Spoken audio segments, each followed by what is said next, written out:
Boy, oh boy, was Monday Night Raw oddly structured last night or what? I hate the fact that we're not seeing the world champ.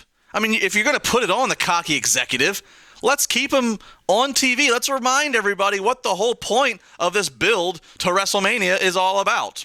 But let's forget all that. We have the rest of the hour to break down the build to Fastlane and the build to WrestleMania. Let's talk about the highlight of the night, which was the Stone Cold Steve Austin podcast. That was the best live podcast he's done on the WWE Network.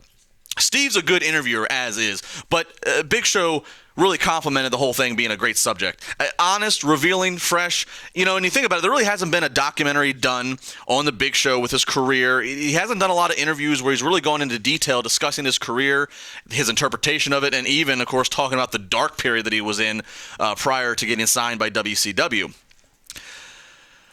Much like I do with other guys like Sheamus, I always give you guys a reality check and remind you that people like Big Show are true blue heels, and just unfortunately too many fans outsmart themselves. Big Show garners hate from the fans. He does. I don't care what you're chanting. You're still chanting something. If you really wanted him to retire, you'd get up and just go to the bathroom or go get some overpriced popcorn. But you sit in the arena and I can hear you saying, please retire. So that's a point for him. But I like the fact that he did acknowledge that he's turned more than NASCAR, which I thought was a great quote. I like that he recognized how that can be harmful, but he also did acknowledge that it's somewhat of a compliment to him that WWE sees him as such a valuable performer that they can plug him in any spot. The only bad thing I take away from the whole interview is the unfortunate amount of concern I've seen from people on social media who are worried about backlash for his language and drinking beer on the podcast. And I don't blame the fans, given the recent news in the past week with Titus and hearing that Vince wants to crack down on how talent is behaving.